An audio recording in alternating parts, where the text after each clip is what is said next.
Brian Powell of I Run Far here with Ellie Greenwood after her win at the 2014 IAU 100k World Championships. Congratulations, Ellie. Thank you very much. I know this is your second win, but you've got to be pretty psyched with your performance out there today. No, totally. I'm not knocking, and I can't totally remember the competition when I won in 2010, but definitely the competition today was really good. So, of course, I thought I would hopefully be in contention to win, but I didn't know, and I knew there was plenty other women who could potentially run faster than me, and yeah, so I'm very happy. And you pretty much just ran off the front. Yeah, like for the first little while, a Norwegian woman went out ahead, and then Amy Sproston and I were together for a little while, and there was two Croatian women sort of like rounding about us. Yeah. So for first, I don't know, a few loops, right? And I did do the first few kilometres a bit too fast, but then I was like, okay, knock it back. And then actually one of our GB crew was like, don't go any faster. And I thought, yeah, maybe. I mean, it's hard because you think, oh, well, if I knock back the pace, I might now lose positions. But I was like, yeah, maybe that's sensible. So, yeah, I have no idea. Sorry, it's middle of the night, right? It is 3:40 in the morning. When I took the lead, and who I even went past to take the lead. It could have been one of a couple people, because Amy Sproston, she was... Yes. Or it could have been the Norwegian, I don't know. But anyway, I then took the lead, but I felt, fairly comfortable. And I mean, at that point there was a Japanese woman in second, and then Joe Zakshevsky and Joe Meek from GB were, so they were quite close behind. There were like 5 to 7 women within like 2 minutes for a very long time. Yeah, and I think the good thing was that I was quite relaxed about having them quite close behind me. Like I wasn't like, oh my goodness, like I was just thinking about what I was doing and wasn't really, because sort of halfway through the loop there's a road portion where you went slightly on an uphill and then literally did a 180 and came slightly back downhill, so you could very much see where people were, but that sort of didn't really bother me too much. So that was good, because I just, even though I was in the lead but I had people close behind me, I just sort of carried on doing what I was doing. I mean, this is your third time at World 100Ks. Is that typical to have? I mean, because it happened sort of the same thing for the men. There were just a bunch of people pretty close together, even if one guy was off the front, like that just stuck together for a very long time, and then people just sort of blow up a little bit. Yes, yeah. I mean, I think it's a temptation, because obviously, like, it's quite hard to go slow or go at 100k pace on road. Like, it's pancake flat, and you're like, oh, I feel super, right? And there's no like hills to go, oh, well, I'll hike that little hill, and that'll sort of dial me back or whatever. But yeah, I mean, when I ran in 2010, I mean, I only took the lead then. I was in third until about 7k to go. So yeah, there was a few of us there that was quite close together. Winschoten in 2011, I can't really remember, and that was the one I dropped out of.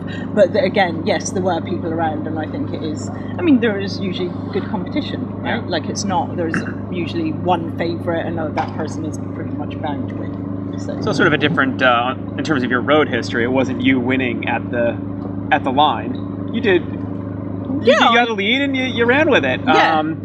Now, did you know how close the Japanese woman, because she was on your heels until that last lap? Yeah, I'm not sure which lap it was, but obviously we had GB crew, and it was maybe around, like, with it being a 20 lap course, maybe about 5 laps to go.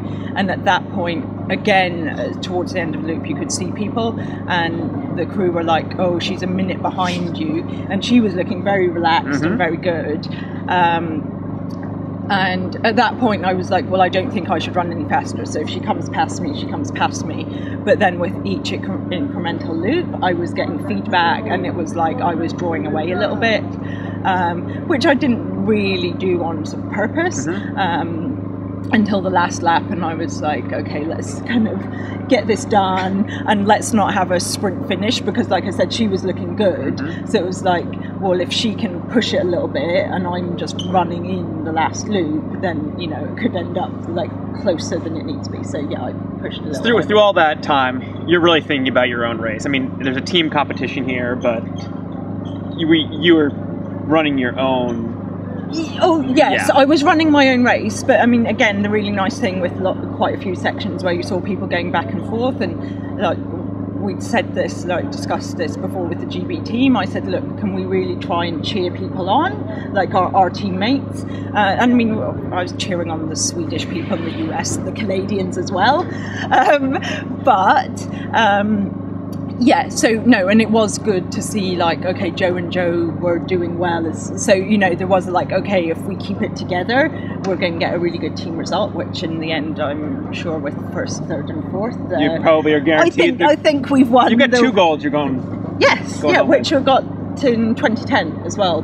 I got the individual gold and GB got the women's team gold. So no, I mean, we weren't working together. Because none of us trained together. We'd expected it to be hotter, and so it was like, or you know, someone might do better in the heat than someone else. So no, it was run your own race, but try and, you know, if someone looks like they're struggling, give them a little bit of, you know, motivation. So with all the weeks leading up, everybody was talking about the heat and humidity. Did you come in with a plan to deal with that? I'd done quite a bit of sitting in sauna. I hadn't really gone out wearing enough, like gone out for a run wearing enough clothes to heat adapt, but I did tend to wear more than was necessary. I did, I think, 2 treadmill runs where like I wore like two if you're Canadian, right, and then like a hooded thing. A British uniform. Okay, it was beanie then. So yeah, I did a couple of those, but mostly I went in sauna. And then today, I mean, did you have an expectation to like change your pacing? Yes, like I said, I was going to go out at about a 7-hour 45 finishing time. I went out way faster. I went out faster even than 7:30 pace. Soon dialed it back, but soon realised like I really don't think heat is going to be an issue at all. So then went for, I think I'm in about 7 hours 30 fitness. So I'm going now run on about 7 hours 30 pace, because I don't think heat is going to be an issue, and it wasn't. So if you're thinking you're in 7:30 shape and you're on 7:30 pace, what's the UK record?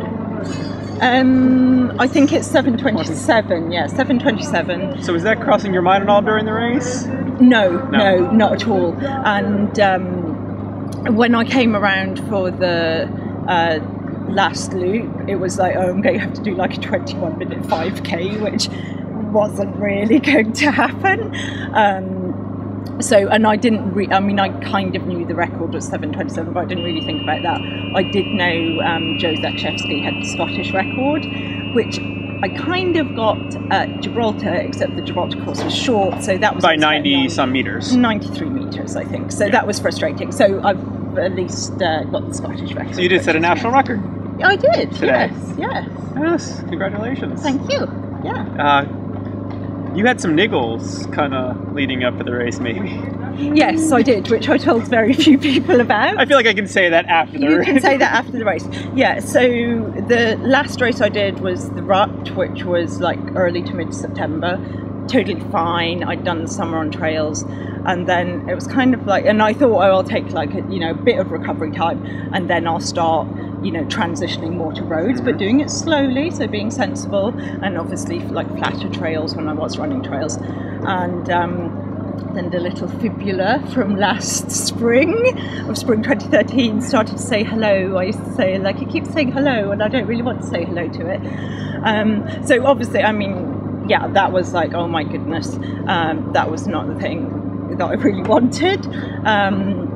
But I've got a super sports med doctor and a physio, and I thought, this is ridiculous that I'm considering running 100k on tarmac, but my physio said, no, I don't think it's a silly idea at all, I think you'll be fine. So yeah, the bone was a little aggravated, so I did a lot of running to start with, like sort of September time, on runnable gravel trails. Like I wasn't allowed to run on tarmac, and then I was allowed to build tarmac in, and so yeah, just following physio's advice and easing it in. And yeah, by the time I came here, I was like, I'm not worried about it at all. And I was prepared, like this is my last race of the season, so I was prepared to aggravate it a little, but I knew I wasn't going to cause a stress fracture, because it has been totally fine for the last little while, and I did not feel a thing in the race, so that's very good. Yeah. And you're shutting down your season. I'm shutting down my season. Yeah. As per plan. As per plan, because I think like I mean, I think it's a good idea to do that every year. And the first ultra of this year was Chuckanut in March, and I've not done tons of races this year, but I've done quite a lot, and I've certainly been running throughout the year, like training for each of them. So yeah, I'm going to shut it down and maybe do some like easy jogs and that kind of stuff, but just let the fibula, if it is at all of an issue, like totally rest, and any other little things right as well. So yeah. So is this your best season ever? I think it's different. Like 2012, I obviously had an amazing season with like winning American River, winning Chuckanut, course record at Western States, winning Europe. Like there was a lot in that year.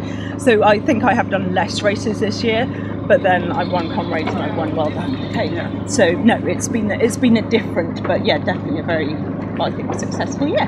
Well, congratulations on a successful race and a successful year, Ellie. Thank you so much. And a bonus question. I know you run for Montreal, but we're on the road, so you can wear whatever you like. Yes. What shoes did you wear out there? I wore Adidas Boost, which when I ran Comrades, I wore the Adidas Boston, which are quite a rigid ride, and that was the other thing. When my fibula started playing up, I thought I'll wear the Boost because they are a bit more cushioned, and particularly like the surface today was like super hard with like tile rather than, which is even harder than tarmac. So yeah, and I've kind of grown to like them, so I wore those and they worked well. All right, there you have it.